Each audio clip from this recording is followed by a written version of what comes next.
Dites-moi, une élection sans électeur rimerait à quoi entre nous? Je dis une élection sans électeur rimerait à quoi? Une élection sans, oui, je dis sans résultat crédible, consensuel, sauf ceux qui sont promus uniquement par la Sénat, la Cour constitutionnelle ou la Cour suprême. Ça rimerait à quoi entre nous? Nous avons connu des pays ici où il y a eu des troubles post-électoraux. Nous avons connu des pays ici qui ont connu la guerre rien qu'à cause des élections, à cause des résultats des élections.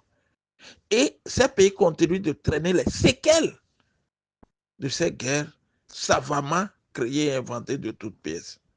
Nous connaissons des pays où il n'y a pas la stabilité politique aujourd'hui, rien qu'à cause des élections. Mais dites-nous, que faut-il faire? Nous voici maintenant à la veille des élections de 2026.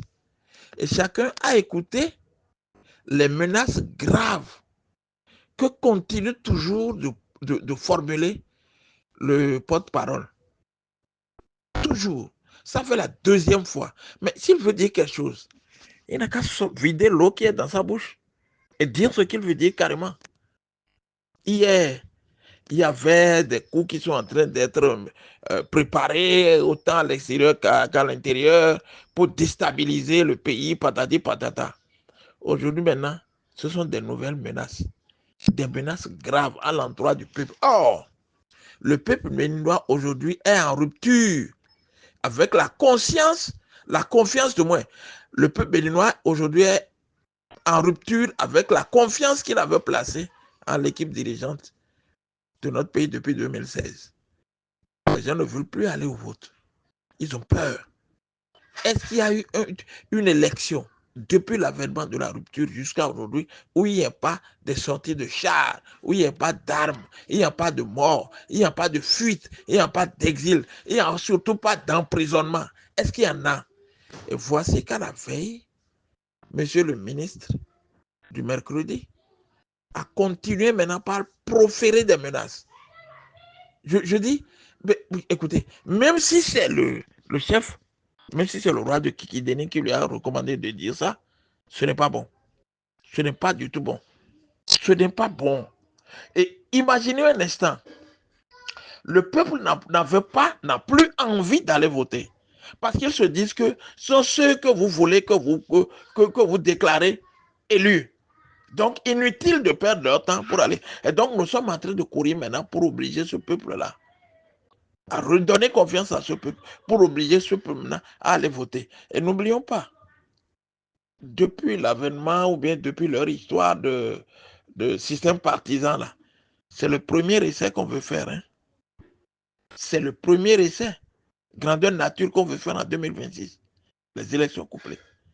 Et depuis près de 10 ans, jusqu'à aujourd'hui, le peuple a toujours compris que l'équipe qui est là a un mandat, a deux mandats. 2 mandats de 5 ans chacun. Donc, il est à la fin de son deuxième et dernier mandat statutaire. Maintenant, nous ne comprenons pas pourquoi on revient chaque fois menacer le peuple.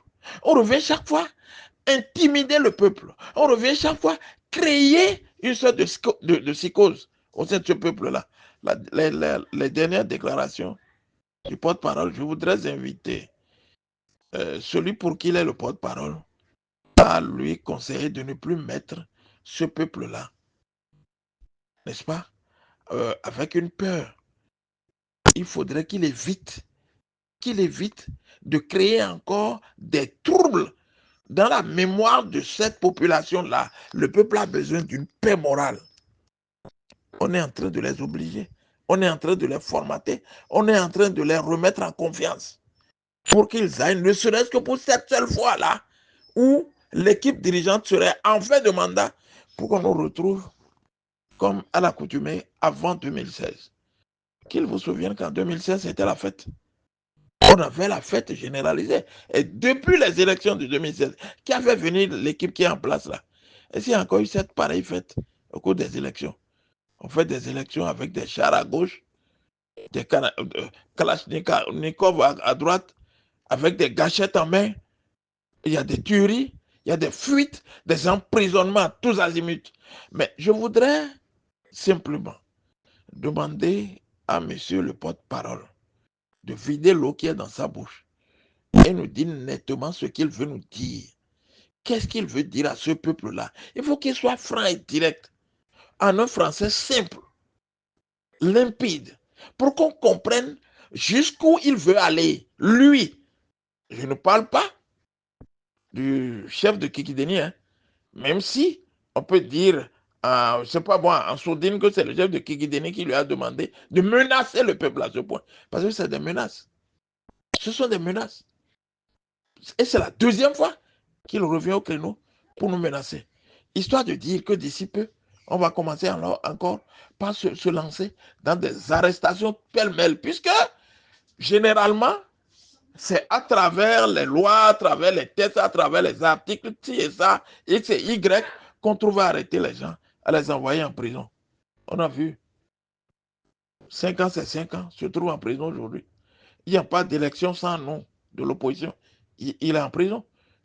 L'un a écopé de 20 ans, l'autre a écopé de 10 ans. Et on en est là. Est-ce que c'est la même scène qu'on veut encore reprendre? Est-ce que c'est pour ça qu'on est en train de nous avertir déjà en amont? Nous avons peur. Le peuple béninois a peur. Et nous voulons que les prochaines élections soient, ne serait-ce qu'une seule fois, une élection festive, comme à l'accoutumée, jusqu'en 2016. L'équipe, il a fait venir. Écoutez, les élections du moins qu'ils l'ont fait venir au pouvoir, mais c'était la fête, la joie. Je me rappelle. Il se promenait partout au pays. Partout. Et c'était la fête partout. Et mieux, il y a même des chants spéciaux qui ont été composés pour lui. Vous m'excusez. Et là, c'était la fête, c'est la joie. Et personne ne se plaint, on ne se cogne même pas. Mais est-ce que cette joie peut être retrouvée en 2026? Nous voulons retrouver ça. Et c'est pourquoi j'interpelle la conscience de ceux qui sont au pouvoir aujourd'hui à ramener la balle à terre. Il faudrait chercher à renouer avec ce peuple-là. Il faudrait chercher à remettre ce peuple-là en confiance pour les élections prochaines. Il n'y aurait rien. Il n'y aura rien. Et puis, il y a un adage fond qui dit il y a tout même